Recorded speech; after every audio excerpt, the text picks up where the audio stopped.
कैसे हैं आप लोग। Welcome back to Kiara's bird blog. Kiara के ब्लॉग में आप सबका ढेर सारा स्वागत है। हिचकी आ गई। तो आज मतलब इन्फॉर्मेशन ब्लॉग है आप लोगों के लिए। वो इन्फॉर्मेशन ये है, ये मैं काफी दिन से सोच रही थी कि मैं ये ब्लॉग लेकर के आऊं आप लोगों के लिए। आप लोगों ने देखा होगा मेरा जब क्यारा 6 मंथ की कंप्लीट हुई थी, तो मेरा जो 6 मंथ ब्लॉग रहा क्यारा के बर्थ का, तो हम लोग नैनीताल गए थे उस दिन। ठीक उसी दिन गए थे जब क्यारा 6 मंथ की हुई थी। आई थिंक 15 नवंबर का बनाया हुआ ब्लॉग था वो मेरा। तो मैंने बताया था कि हम लोग क्यों जा रहे हैं नैनीताल। हम लोग पासपोर्ट अप्लाई करने के लिए जा रहे थे। तो रीजन क्या था कि हम सनद ले जाना भूल गए थे। तो वहाँ सनद कंपलसरी थी मार्कशीट के साथ साथ, मतलब जिसको सर्टिफिकेट भी बोला जाता है हम लोग के हाई स्कूल और इंटर का। तो वो हम नहीं ले जा पाए थे, तो इस वजह से हमारा वहाँ कैंसिल हो गया था। तो हमने दोबारा से डेट मांगी थी, तो हमें रुद्रपुर की डेट मिली थी। तो फिर हम लोग वहाँ गए। तो मैं आपको एक इन्फॉर्मेशन देना चाहती हूँ कि पासपोर्ट बनाने के लिए हम लोगों को किन किन चीज़ों की ज़रूरत पड़ती है। तो सबसे पहले क्या होता है कि पासपोर्ट बनाने के लिए पहले हमें एक रजिस्ट्रेशन करना पड़ता है। तो रजिस्ट्रेशन में भी ज़्यादा कुछ नहीं होता, उसमें भी हमारी मार्कशीट, आधार कार्ड, पैन कार्ड और बस इतनी चीज़ों की ज़रूरत होती है, और ईमेल आईडी। तो इसी पहले हम लोगों ने रजिस्ट्रेशन कराया। फिर रजिस्ट्रेशन कराने के बाद हमें वहीं से डेट मिलती है, मतलब कुछ दिन का गैप होता है कि वो फिर आप अपने अकॉर्डिंग ले सकते हैं, आप अपने आसपास की कि कहाँ की लेना चाहते हैं। तो पहली डेट हमें सबसे पहले नैनीताल की मिल रही थी, तो हम लोगों ने ले ली थी। फिर हम गए भी नैनीताल, लेकिन हमारा वो मैंने बताया जैसे कि सनद की वजह से हमारा नहीं बन पाया पासपोर्ट। तो फिर हमारा वो जाना वेस्ट ही रहा, लेकिन फिर भी घूम लिया हम लोगों ने। घूमे हुए तो थे ही, लेकिन कोई नहीं, चलिए घूम लिया। फिर उसके बाद हमने दोबारा से डेट मांगी, तो हमें फिर रुद्रपुर की ही डेट मिल गई थी वहाँ के लिए। रुद्रपुर की हमको डेट मिल गई थी पासपोर्ट के लिए। तो फिर हम लोग रुद्रपुर गए। तो वहाँ पर मतलब 3 काउंटर बने थे। सबसे पहले काउंटर पे जो हमारे सर्टिफिकेट चेक हुए वो मैं आपको बताती हूँ। ये आपके लिए बहुत इजी रहेगा अगर आप भी बाहर जाना चाहते हैं और बाहर जाने के लिए पासपोर्ट की जरूरत पड़ेगी आपको। और हाँ, वीडियो को मैं भी यहीं रोक रही हूँ। मैं आप लोग के माइंड में आ रहा होगा कि हमें पासपोर्ट की जरूरत क्यों हुई। तो इसके लिए आपको हमारे ब्लॉग में बने रहना होगा, और अगर हमारे चैनल पे नए हैं तो जल्दी जल्दी हमारे चैनल को सब्सक्राइब कर लीजिए, क्योंकि अब हमारे चैनल पे आपको काफ़ी इंटरेस्टेड ब्लॉग मिलने वाले हैं जल्दी ही। ठीक है ना, मतलब आई थिंक मार्च के बाद हम लोग का प्लान है कहीं बाहर जाने का। और मैं वो पूरी इन्फॉर्मेशन दूंगी कि हम कहाँ जा रहे हैं, किसकी तरफ से हम लोगों को ये टूर मिला है। तो हाँ, बात आते हैं कि पासपोर्ट के लिए हम लोगों को क्या क्या जरूरत थी, जो कि वहाँ जरूरत पड़ी। फर्स्ट काउंटर पे हमारे क्या डॉक्यूमेंट चेक हुए वहाँ पर। तो हमको इसके लिए वहाँ के पोस्ट ऑफिस में जाना पड़ा। और ये पोस्ट ऑफिस में ही होता है जहाँ भी बनता है पासपोर्ट। कहीं कहीं भी आप जाओगे वहाँ के पोस्ट ऑफिस में ही बनता है। तो वहाँ पर फर्स्ट काउंटर पे हमारा आधार कार्ड, पैन कार्ड और फोटो, और हमारे हाई स्कूल की और 12th की मार्कशीट और विद सनद, ये चीज़ वहाँ पे कंपलसरी मांगी जाती है। और साथ में ओरिजिनल डॉक्यूमेंट भी होने चाहिए, ताकि वो उनके संग मिक्स मैच करके मतलब पूरा चेक करते हैं उसको पूरा तरीके से। फिर उसको फर्स्ट काउंटर के बाद वो हमारे को भेज देते हैं सेकंड काउंटर पर, सेम यही डॉक्यूमेंट ले करके। और इनकी फोटो स्टेट भी वो रखते हैं एक एक सबकी। फिर सेकंड काउंटर पे क्या होता है, वो लोग वो अपना प्रोसेस करते हैं, पूरा फॉर्म होता है, वो अपने तरीके से फिल करते हैं उसको।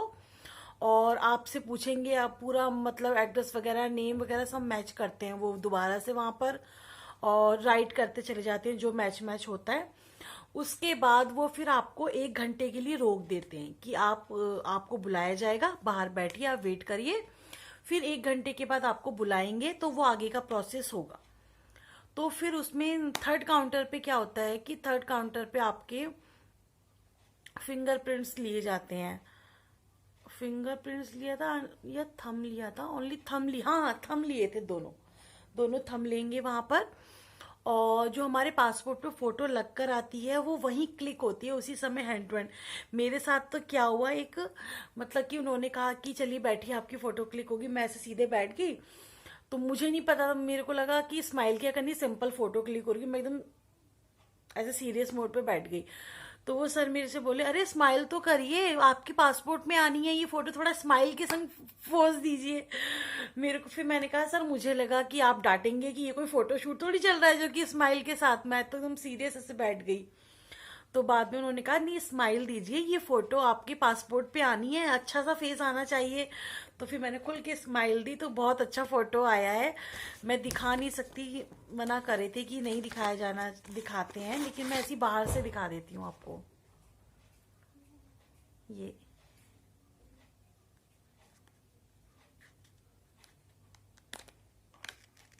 अंदर से ऐसा होता है, ठीक है। फोटो दिखा सकती हूँ ना, फोटो दिखाती हूँ। ये इनका है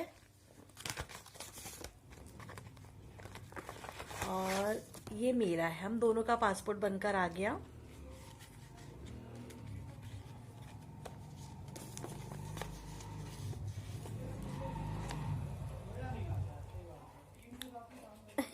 ये फोटो था वहां पर जो मतलब क्लिक हुआ, वहां पे काफी अच्छा फोटो आया। तो वो उसी समय फिर आपको फोटो वगैरह क्लिक करेंगे और आप मतलब पूरी डिटेल्स मांगेंगे आपसे, आपकी डीओवी वगैरह सब पूछेंगे वो भी दोबारा से। और एक थोड़ी सी इन्फॉर्मेशन लेते हैं कि मतलब आप पासपोर्ट क्यों बनाना चाहते हैं। तो मैंने बताया कि मतलब हमें कहीं बाहर जाना है, तो कहाँ जाना है, क्यों जाना चाहते हैं आप, बस इतना थोड़ी सी इन्फॉर्मेशन लेते हैं, कुछ खास नहीं। फिर उसके बाद और मैंने, मेरे को ये चीज बहुत अच्छी लगी कि फुल कॉपरेट कर रहे थे वो, मतलब एक एक चीज को बहुत बारीकी से बता रहे थे। नहीं तो जैसे हमको कियारा का भी बनाना था, तो अभी फिलहाल हमारा ही बना है क्योंकि कियारा का अभी नहीं बनेगा। मतलब वो कह रहे थे कि पहले आप लोगों का बनेगा, उसके बाद आप लोगों के पासपोर्ट की फोटो कॉपी भी कियारा की में लगेगी, क्योंकि कियारा अभी छोटी है और कियारा मतलब आपकी बच्चा है, इसलिए दोनों मतलब पेरेंट्स का भी वो फोटो स्टेट उसमें लगती है बच्चे के उसमें पासपोर्ट बनने में। तो हम लोग मतलब बार बार छोटी छोटी चीजों को उनसे पूछ रहे थे, तो बार बार हमको बहुत बारीकी से हर चीज उन्होंने बताई हमको। तो मुझे काफी अच्छा लगा। नहीं तो मैंने कहा यार ये लोग तो मतलब मैंने देखा है कि बिहेव ऐसी होता है ना, पूरे दिन वो लोग भी भीड़ का सामना करते, थोड़ा सा इरिटेट से हो जाते हैं, लेकिन ऐसा नहीं था, काफी अच्छा बिहेव था तीनों सर का, काफी अच्छे थे। तो उसके बाद फिर सर ने एक पूरी मतलब जब वहां से हमें एक पूरा प्रिंट आउट मिलता है, जो जो रिकॉर्ड हमारा वहां हुआ है उनकी एक फोटो स्टेट पूरा सेट बना के वो हमको दे देते हैं। बोलते हैं कि इसको ले जाना आप, और 1 वीक के अंदर मतलब आपके वहां के पुलिस थाने से कॉल आएगी या आप घर पे कोई आएंगे, मेरे को नाम याद नहीं आ रहा क्या बोलते हैं उनको। तो वो आए थे चेक करने के लिए, मतलब दोबारा से सारा डाटा उन्होंने चेक किया हमारा घर पर आकर के सारा। फिर उसके बाद वो वहां से सब चेक करके ले जाते हैं। तो उसके बाद 1 वीक के बाद हमारा पासपोर्ट हमारे पास डाक के थ्रू आ जाता है। तो आई थिंक ये प्रोसेस मतलब रजिस्ट्रेशन कराने से लेकर फिर हम लोग वहां गए, वहां जाने से लेके घर आने तक पूरा मतलब 1 मंथ में मेरा पासपोर्ट बनकर आ गया था, मेरा और इनका, हम दोनों का बन के, पहले मेरा बना फिर इनका बना था। तो काफी इजी प्रोसेस होता है। मतलब मैं तो पहले घबरा रही थी कि कुछ, किसी ने बोला कि बहुत क्वेश्चन करते हैं, ये है वो है, और किसी ने ये भी बोला कि पैसे वगैरह भी काफी लिए जाते हैं, लेकिन हमारे संग ऐसा कुछ नहीं था। वो ऐसा कुछ नहीं होता है, मुझे तो मतलब नहीं लगा। हमसे तो हम नैनीताल भी गए, वहां भी कुछ इस टाइप का नहीं था। रुद्रपुर गए उसके बाद, तो वहां भी कुछ ऐसा नहीं था कि एक्स्ट्रा पैसे वगैरह लगते हैं, कोई पैसा नहीं लेता, खाली बोलते हैं लोग, ऐसा कुछ नहीं है। काफी अच्छी तरीके से हमारा पासपोर्ट बनके हमारे पास आ गया है, जैसे कि मैंने दिखाया, ये हम दोनों का है ना। अंदर का नहीं दिखा सकती क्योंकि कुछ इश्यू होते हैं ना। तो हम दोनों का पासपोर्ट बनकर आ गया है। अब हम कियारा के पासपोर्ट के लिए अप्लाई कर रहे हैं। तो इसके लिए आपको हमारे ब्लॉग पे बने रहना पड़ेगा, और अगर हमारे चैनल पे नए हैं तो हमारे चैनल को सब्सक्राइब कर दीजिए। और अगर आप चाहते हैं कि मैं एक एक डिटेल बताऊं कि मतलब क्या क्या चीज़ हमें लगी, तो मैं डिस्क्रिप्शन में डाल दूंगी कि हमें पासपोर्ट बनाने के लिए किन किन चीज़ों की ज़रूरत पड़ती है ना। क्योंकि अभी हम लोगों ने रिसेंटली बनवाया है, तो इस अभी के अकॉर्डिंग क्या क्या डॉक्यूमेंट लग रहे हैं वो आपको जल्दी पता लग जाएंगे। और अगर आप भी बनाना चाहते हैं तो आप भी इजीली बना सकते हैं। इसीलिए मैंने सोचा कि बताने जो सही है ना आप लोगों को। अगर मैं आपको बताऊं कि मैंने पासपोर्ट बनवा लिया है ये वो, तो आपके माइंड में भी आएगा कि क्या क्या जरूरत पड़ती है। तो थोड़े नॉर्मल नॉलेज के लिए भी आप लोगों को मैंने ये ब्लॉग बना दिया कि आप लोगों को नॉर्मल भी पता होना चाहिए कि क्या क्या चीजें लगती है पासपोर्ट बनाने में, है ना। तो ये तो था हमारा पासपोर्ट, जो हमारा पासपोर्ट बनकर आ गया है, और थोड़ी सी खुशी भी हुई देख के। और हाँ, अब मैं दिखाती हूँ आपको कि हमने क्यारा के लिए कुछ बनवाया है। ये है फ्रॉक, ये है इसका नीचे की पजामी, और ये है कैप, और ये कैप है मेरी फेवरेट चोटी।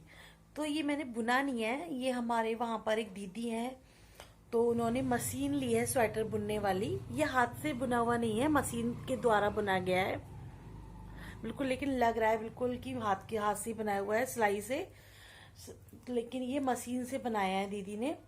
तो मैं चाह रही थी कि मतलब क्यारा के पास रेडीमेड तो है, लेकिन मैं चाह रही थी कि हाथ के बुने हुए भी स्वेटर मैं क्यारा को पहनाऊं। मुझे तो खैर बुनाई मतलब डिजाइन डालना नहीं आता, सिंपल उल्टा सीधा बुन लेती हूँ, लेकिन इस टाइम तो वो भी नहीं बुन सकती क्यारा की वजह से ना। तो इसीलिए मैंने बुनवाया है ये। काफी अच्छी फ्रॉक लगी मुझे। ये कुरेशिया से डाल रखे हैं फूल, ये भी नेक है कुरेशिया का बना हुआ, बैक साइड से भी है ये। जरूर बताना कमेंट में, please please please, I humble request कि आपको कैसा लग रहा है ये क्यारा का। मुझे तो पर्सनली बहुत अच्छा लगा, लेकिन मैं आप लोगों के कमेंट का वेट करूंगी। पक्का जरूर बताना कि ये सेट कैसा लगा और ये कॉम्बिनेशन कैसा लगा येलो रेड का, है ना। और क्यारा को पहना करके भी यहाँ मैं कहीं पिक मेंशन कर दूंगी, लेकिन अभी थोड़ा सा बड़ा आएगा क्यारा को, है ना। लेकिन फिर भी पहना के देख लूँ, क्योंकि मैंने थोड़ा बड़ा ही बनवाया, क्योंकि नेक्स्ट सर्दी तक तो क्यारा भी बड़ी हो जाएगी। और क्यारा की मुझे लगता है कि क्यारा की लंबाई बहुत जाएगी, क्योंकि इसके कपड़े बहुत जल्दी छोटे होते हैं। तो जरूर बताना, मुझे बहुत प्यारा लगा, मन कर रहा है मैं भी बनवा लूं ऐसा एक। जब भी जितनी बार मैं उसको देख रही हूँ ना, उतनी बार मैं ऐसे नाप के जरूर देख रही हूँ। और मुझे सबसे प्यारी इसमें लगी कैप। ये मैंने अपनी पसंद से बनवाई है इस टाइप की कैप, चोटी वाली। आगे भी इस तरीके से फूल बना हुआ है कुरेशिया का। तो यही था आज का छोटा सा ब्लॉग, और ब्लॉग कैसा लगा जरूर बताइएगा। और मेरे चैनल को like comment share and subscribe जरूर जरूर जरूर जरूर जरूर कीजिए। बहुत टाइम हो गया, आप लोग सब्सक्राइब नहीं कर रहे, देख के चले जाते हैं और ना लाइक करते हैं ना चैनल को सब्सक्राइब करते हैं। प्लीज प्लीज प्लीज, क्योंकि हमारे चैनल पे आपको बहुत ही अच्छे अच्छे ब्लॉग जल्दी ही मिलने वाले हैं, क्योंकि इंटरनेशनल फ्लाइट्स ओपन हो गई, बीच में तो सब बंद हो गया। तो मैंने कहा ये कहाँ से ओमिक्रॉन आ गया, टपक गया पता नहीं, दिमाग खराब करने के लिए इतनी मुश्किल से तो कहीं बाहर जाना हो रहा है हम लोगों का। तो इसलिए इंटरनेशनल फ्लाइट खुल गई, अब हम लोग जाएंगे, है ना। तो उसके लिए आप लोगों को हमारे ब्लॉग में बने रहना होगा, और हमारे चैनल को रोज चेकआउट करना कि हम क्या ब्लॉग डाल रहे हैं, क्या अपडेट दे रहे हैं, जैसा भी होगा। और मैं यहाँ कहीं मेंशन कर दूंगी जो लेटर हम लोगों को रिसीव हुआ है। जल्द ही हम लोग जाने वाले हैं, तो उसका लेटर हमारे को रिसीव हो चुका है। मैं यहाँ कहीं पिक मेंशन कर दूंगी, देख लेना आप लोग। तो इसीलिए जल्दी जल्दी हमारे चैनल को सब्सक्राइब कर लीजिए, क्योंकि आप भी हमारे साथ घर बैठे घूम सकते हैं। पूरा फुल ब्लॉग बनाया जाएगा बिल्कुल अच्छी तरीके से। तो पहले तो मुझे अंदाजा नहीं होता था, हम कहीं घूमने जाते थे किस तरीके से ब्लॉग बनाना चाहिए। अब धीरे धीरे सीख रहे हैं ना, तो प्रॉपर एक एक चीज आपको दिखाई जाएगी। तो इसीलिए अब मैं अपनी वीडियो का करती हूँ यहाँ पर एंड। और अगर मेरे चैनल पर नए हैं तो वीडियो को लाइक करें, कमेंट्स करें, सब्सक्राइब करें, और हाँ जरूर कमेंट करना कि ये कैसा लग रहा है आपको। चलिए मिलती हैं आपसे नेक्स्ट वीडियो में, बाय बाय।